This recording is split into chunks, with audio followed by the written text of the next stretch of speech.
Hey, and welcome back to the Talos Principle. We still got some mail and some more stars to find, as well as more puzzles, you know, the usual stuff, but since I kind of skipped over the mail last time, let's start with that.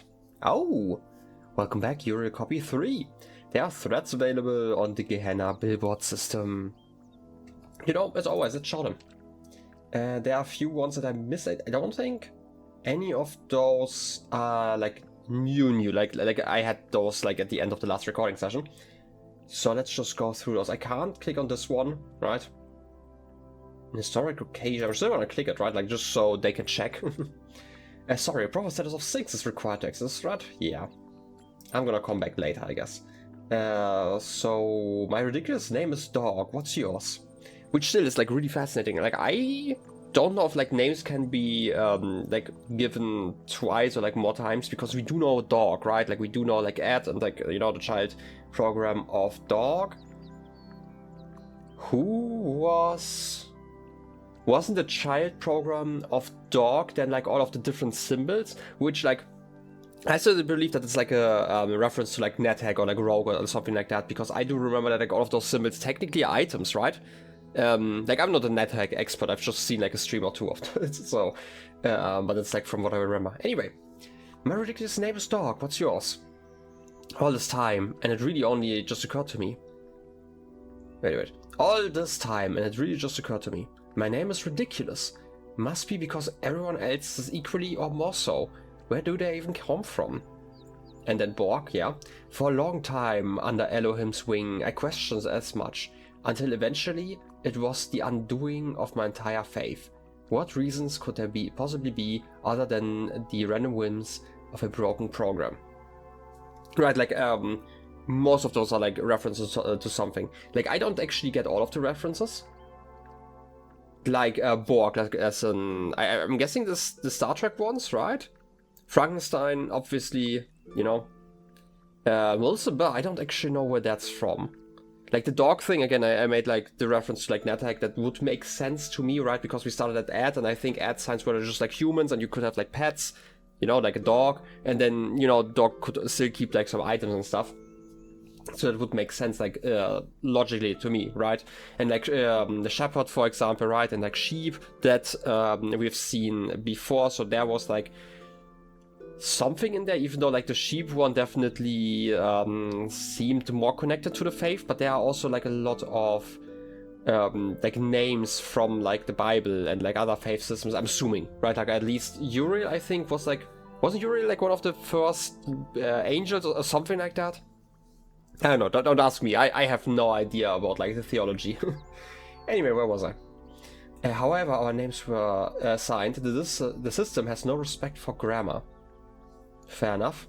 I often theorized they were drawn from some database deep inside the archive, but I was never able to find the connection. I feel like we've had the confirmation at some point, right? Where they're talking about like, hey, we just need like some names. We just are going to go for like some database that has like, I think wasn't it like gamer names explicitly?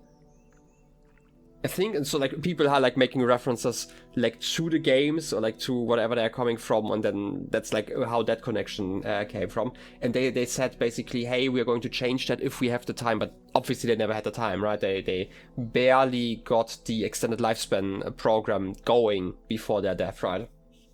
So, gonna be completely honest, I feel like this is the least of their worries. Anyway, where was I? 401. I feel like 401 should be something important, right? It could be like the answer codes, right? Like if you've ever seen that, if you try to access like a resource online, there are like some standardized codes. Technically, right, like there's just like some standards that have kind of developed over the years, but I don't think like there's nothing like programming wise that like 100% indicates what it is. But like a classic one is obviously like 404, which just means that like what you're looking for doesn't exist because it's missing. And then there are like I think like the 400s are like about like file access not possible due to like something missing or like errors. And then 500 is like access. I know like 200 is just like an okay message, basically saying, hey, everything worked, that's fine. I could just look that up real quick. Oh yeah, I did remember that wrong. It's actually like the 400 codes are like client error, right? Which also makes sense why you would say, hey, if you're using a link and you don't get anything because like something's missing, it's not missing because like the server fucked up, it's because you fucked up like entering the correct link. So like the 400s are that, and like 401 is just like, I guess forbidden? Or like unauthorized, which would actually be funny, right? Like they just tried to access some name and then they got like, hey, you're not authorized to get a name actually, which is like my headcanon for now. Anyway, seriously, we're all over at the other thread talking about this messenger fellow and the coming apocalypse, and you guys are in here discussing nomenclature? I mean, when else? This is also like another thing that I think is really fascinating. So they have figured out like stuff about the apocalypse, but they have not really talked to me about that yet. But like we can't actually access like most of the billboards, so that might make sense. I just think it's fascinating because like the moment we like they're talking about like how they're free inside of here, and like the moment we opened the gate, they instantly ran away. Basically, like I wasn't like really sure like while editing how to interpret that. But this is like a nice confirmation that they're talking about like the apocalypse. They apparently have like some kind of information about like the outside world, even though they're like kind of limited inside of here. Because otherwise, why would they run from here, right? Like they found like the place they are like free now. Assume, like if we assume that there wasn't an apocalypse and you just open the gate, it's like, okay, yeah, you unlocked me. I mean, I can still stay here, right? That's like what I was thinking about like while editing. Didn't bring it up because it didn't really make sense to me. Like I like that we are getting a confirmation here that they do know about the apocalypse. Anyway, my status isn't high enough to access that threat, you troll, and neither is yours. This is like another thing that I think is really fascinating, that there are like certain people who have like a 1 on there. Maybe it's actually the other way around, that we just get a 401 error and they actually have a name, a proper name, and since we only, like we cannot access their name, we also get like a 1 as a return value, because this is apparently the default value for someone new. So that would actually explain a lot, because like with the 1 you shouldn't be able to just write in here, right? Anyway, seriously though, if you can see it, copy paste the discussion for me. Maybe. Would be cool. Interesting, we might actually meet a dog as well, right? Mr. Multiverse theories on poetry. Ooh. The underwater... Okay. Oh, ATCH is for attachment probably, right? I was like confused by what that was for, but that makes sense now that I think about it. Because we do know that we had it before with like the... This is like a discussion page, but it hasn't like an attachment about like the actual story about like Jefferson Goldblum, right? So that makes so much more sense now.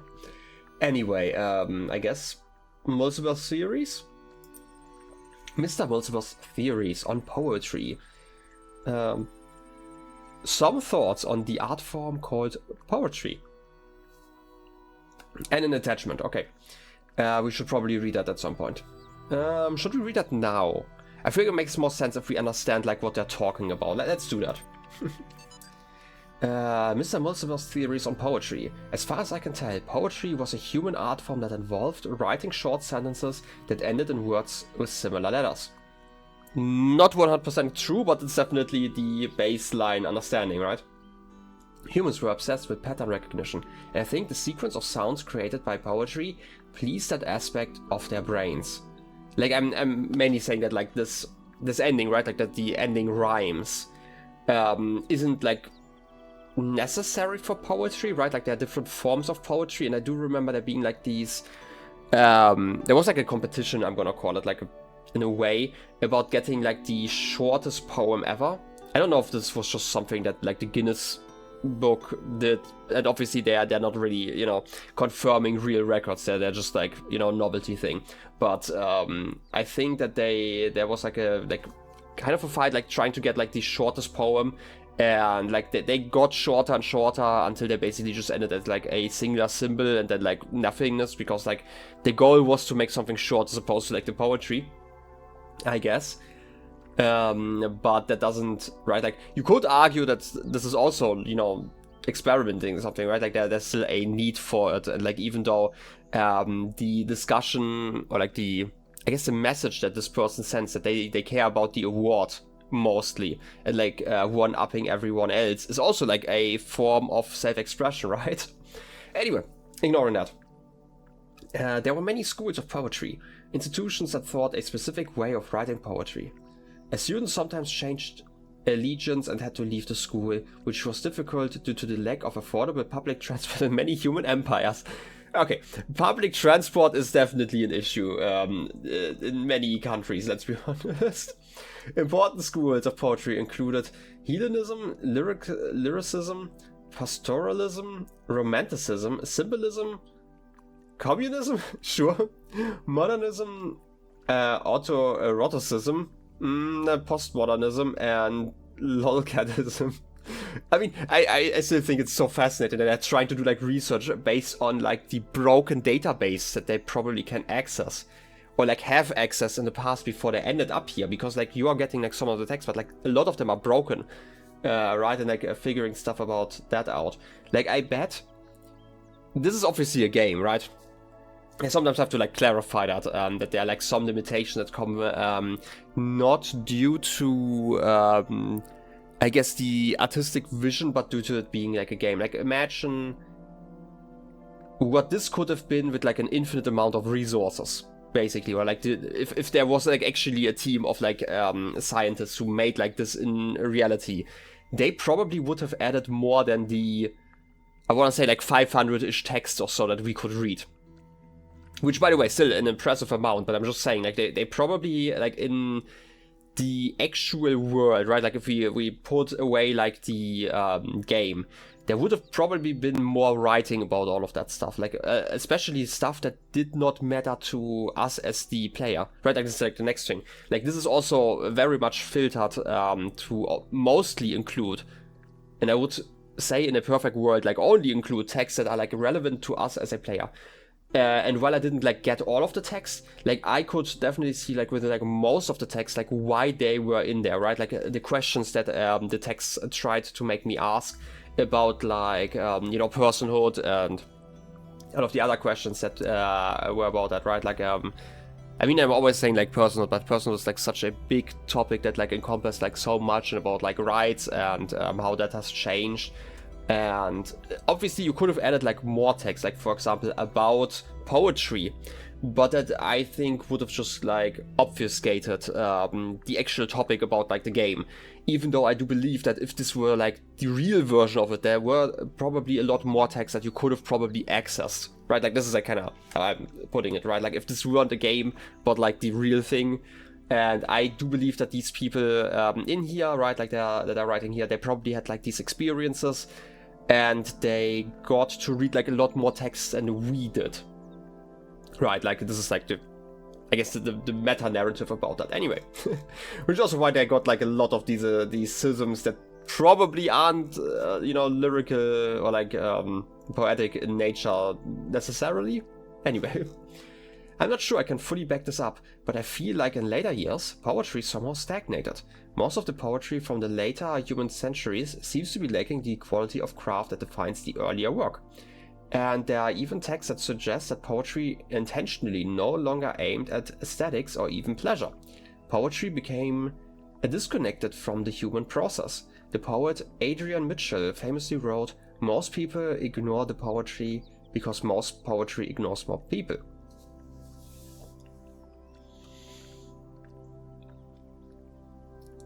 I kind of agree with that, like, I guess the sentiment.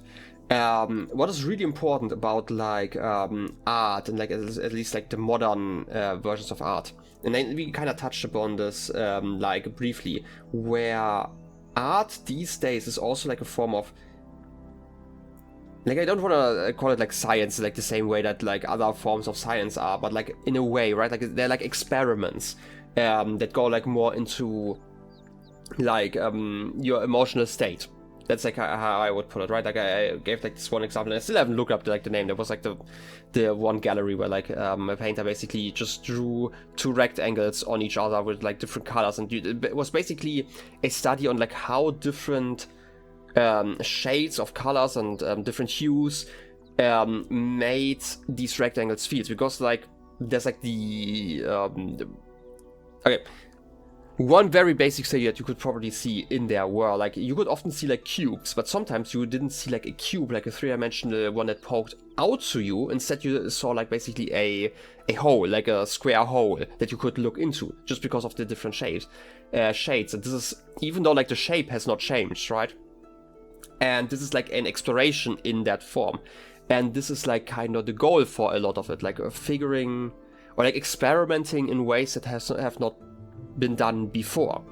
And I do believe that this is a very interesting way to think about art in a way, because art is not only there for entertainment anymore. And I say like only, I do not believe that like back in the past art was solely for entertainment, but it was definitely for entertainment, like and I'm not saying that these days, again, like these days a lot of art is still for entertainment, right? Right, like this is entertainment that I'm currently doing, even though there's like a lot of writing in there, but like the writing in there has like a different purpose outside of just like sounding nice, right? Like back then in the day, you probably, when you heard a new poem, this was probably something big. Like I would actually compare it more like with like music, because like I think it's easier to understand with like music, because like these days they're like concerts all the time, and like you can just you know, open up YouTube, open Spotify or something like that and listen to music. But back in the day, if you heard like a new song, this was like something you know, grandiose. Like if the artists of that time basically did their tours and went to like different theaters and I guess like let's call them concert halls or whatever you want to call them. And they played. This was like an event where like everyone went to who could afford it, because it's like such a rarity.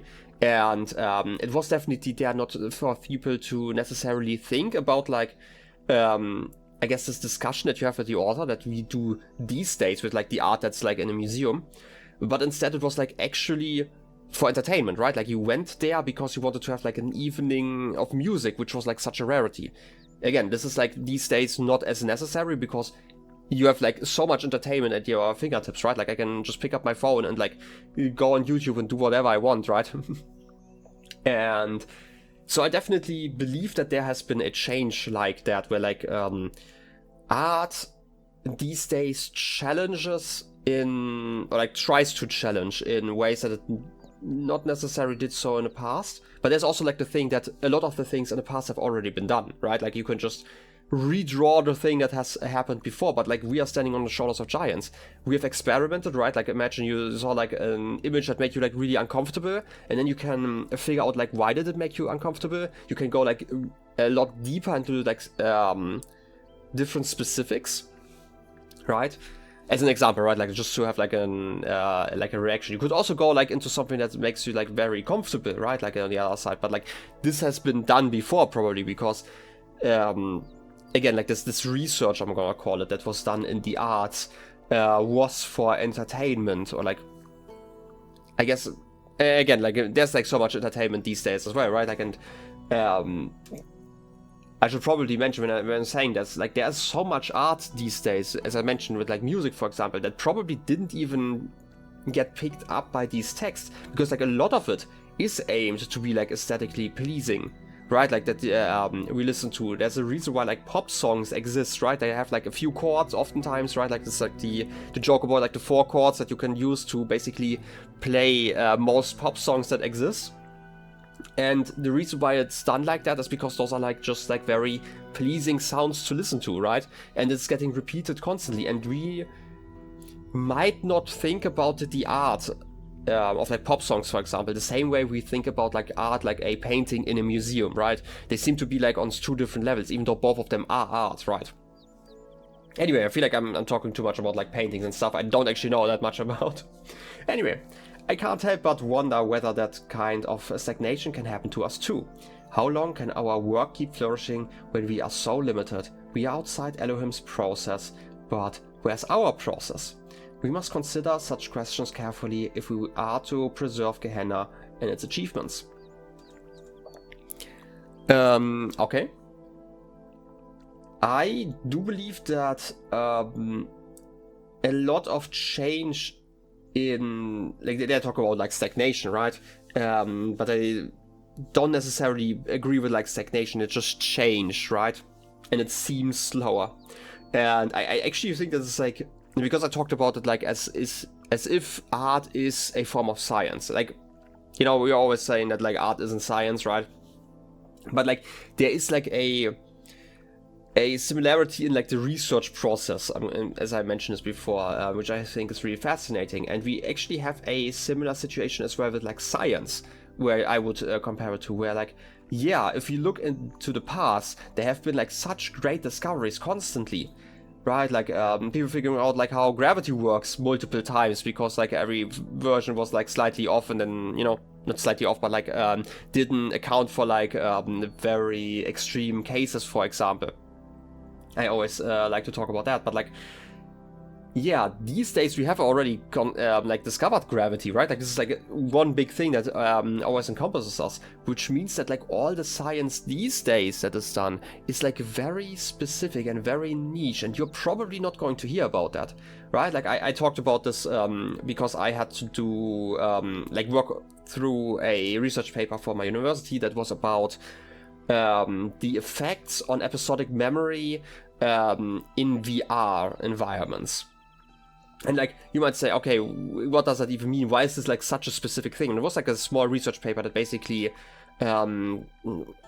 tried to teach people vocabulary. It was like Japanese vocabulary in virtual environments as opposed to real environments. Because there's like this, I guess, reinforcement effect that you have. Like if you have a desk that you learn stuff on, and you always learn on this desk, and like you try to like recall stuff, and you maybe listen to the same music every single time because you're like remembering stuff, it's like or like getting these outside impulses, right? Like for example, like the same environment, the same sounds, the same smells. It makes it easier to remember similar things that happened like in similar environments. Like again, vocabulary, like you learn like a few words, you check them, and while you cannot recall the words, you can oftentimes recall the memory of learning those words, which then reinforces your learning process basically. And interestingly enough, by the way, this is like completely off topic, but like the paper I read basically figured out that in virtual environments, this effect is actually the opposite, where like if you stay in the same environment, like if you learn something or like you try to learn something in an environment and then use the same digital environment on another day, then apparently your test scores are actually getting worse, as opposed to switching your environment, which is like, in my opinion, really interesting. I should also mention that like virtual environments generally do worse than like real environments, but that's, again, besides the point. But like, think about this. This was like such a specific question. You probably have never heard about the fact that somebody does research in that field before I told you about that, right? You could have probably guessed, but it's like not something that's going to be like on every single news outlet, because there's like so much science being done constantly that's in like such small and specific fields, like such specific niches, and every once in a while you hear about it, right? Like classic example is like there were like experiments that came like in the field of medicine, where it was about getting like a cancer vaccine, stuff like that. That's like big, right? Like if you are hearing about like something in the field of cancer, you often hear about it, right? And I say often, but I bet that like 90% of the research that actually makes like any sort of progress isn't even like known by the public, mainly because like most of those steps are like so small that they don't really matter. Yeah, you could hear about like the vaccine every single time they develop it, and it gets like 1% better or something like that, right? Which is like what most research would be about. Yeah, you could hear about that, but probably you won't until like, I don't know, it becomes like commercially available the next time. Anyway, that's like kind of my 2 cents about that, or like 50 cents at this point. Anyway, I wanted to read about that. So those were your thoughts. Again, I don't agree with the stagnation necessarily. It just seems that way, right? Like, because like you have to be like a bit more specific at some point, and it's like not such a big discovery anymore. Anyway, Lilith, I thought about this too. But maybe it's wrong to focus on such negativity. We certainly seem to be in a very fertile period at the moment. Maybe. I mean, here's the next thing I think is rather fascinating, because like I come from a world, right, like where I don't just have the archives to work with, right, like I have a lot to talk about, like during a lot of those texts that these people inside of the simulation probably didn't.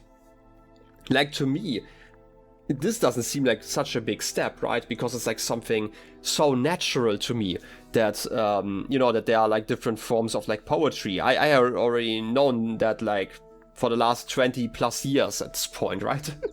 So, yeah, for them it's new, but to me it's just like, you know, a fact of life basically. So to me this doesn't seem like a big step. To them that might seem like a really massive step though, right? So like the perspective is like, I guess, so different, right? Anyway. Knave, I don't have an opinion, but I'm impressed by your work. Mr. Mulciber, you know so much more about the past than any of us. I mean, I guess Mr. Mulciber maybe got further through the game. But then again, like, most of the people who were banished here, when were they banished? That's like the next question, right? Because... Wait a second. I mentioned this before with like Dog. Didn't like Dog died, right? Like they had like the final memory dump. Does that mean like when they have their final memory dump, they're just getting put in here? That would then imply that I would find like, for example, Ed at some point, right? There are like a lot of characters that had like their final moments like that I had seen. And if like I'm gonna call it like the dead end up here, then maybe. I still also don't get like the whole final memory dump thing. Right, like this is like a minor thing of the, like I said, like a minor thing. A thing in the base game where you have like these memory dumps, and I feel like most of them are like when these processes, these people failed at some point, right? Like maybe they got blown up or something like that, and it's like the next version. But it seems like more final because like there's like this iterative thing, right? Like the last number in our code basically that always increases. Like I'm assuming even when we teleport, but like especially like when we die and like rewind and stuff.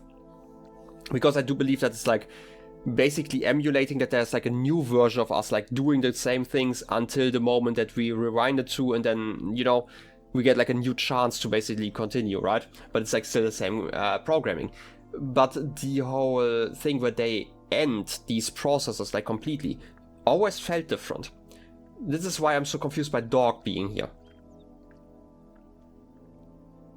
But I don't know, maybe I'm gonna figure it out at some point. Anyway. Where was I? Your theories are interesting, but I'm sure Milton would point out some pretty big gaps in your assumption. This is also like a funny thing, right? I always called Milton the serpent. I bet had I asked them, like at the one moment where I got like a truthful answer to a question, I could have probably figured that one out, but like, you know, calling them Milton as the Milton library assistant, right, probably would make sense, right? Like, if you want to refer to them as something. But I'm gonna call him the Serpent, because the Serpent is a cool name. Milton isn't here, Dog, and neither is Elohim. I did read the previous one right there. All we have is that we can find... All we have is what we can find in the fragments of the archive and what we can piece together using our minds. I'm sure I've made many mistakes, just like the humans made mistakes when trying to understand their own past. I mean, I do actually agree with that, right? Like, we have, like... They actually have the advantage that their past is, like, a lot more complete than ours. Right? Like, think about, like, all of the knowledge that has been lost just by either neglect or actual, you know, malice, I guess, when they destroyed, like, big libraries and stuff in the past. Like... Here in this case it's at least just like errors in the code, to my understanding, right? Like probably some of the disks dying over time and like some of the bits not really working out anymore. But they at least have like a chance to access like a lot of the knowledge in the past. It's just that at this point, right? Like I'm assuming like they can't, since they can't talk to Milton, they don't really have like the access to like the... like all the files, so they only have like the knowledge that they got until they ended up here, right? I don't know. Not all these schools have been... Wait. Not all these schools may have been what they seem. I don't trust... Post-oralism, pastors engage in large-scale food sterilization in what may have been an attempt to control evolution? Huh? What? What's food? Yeah, exactly. What's food? That's the only confusing thing in there. Gehenna is our process, Mr. Mulciber. As long as we remember that, we won't stagnate. Maybe one of us should try to write poetry. Would be interesting to see what they come up with, yeah. Okay, still can't read that one. And we're also like at the end of the episode, right? Like, I think these texts are like so fascinating. I'm gonna be completely honest, right? Like, I spent a lot of time with the other texts in the base game, right? And I did have like multiple episodes where I talked like about like 2 or 3 texts, and this was all I was talking about. Like, but I think this is, at least at this point, like weirdly, I wouldn't say like more interesting. Like, this is like a wrong way to think about it, but I think it's more relating to us and like our situation, and like especially with like all of the stuff that I had learned in the base game already, right? Like, this is like a great starting off point to really talk about it, which is why I feel like I'm talking like, you know, so much about like everything that happens. And I just love it, right? Like, next episode we're probably going to get like 2 more texts, and then we can finally do more puzzles. Exactly. In any case, I hope you enjoyed the episode, and I wish you a wonderful rest of your day. I'll be seeing you next time. Till then, have a good one, and bye-bye.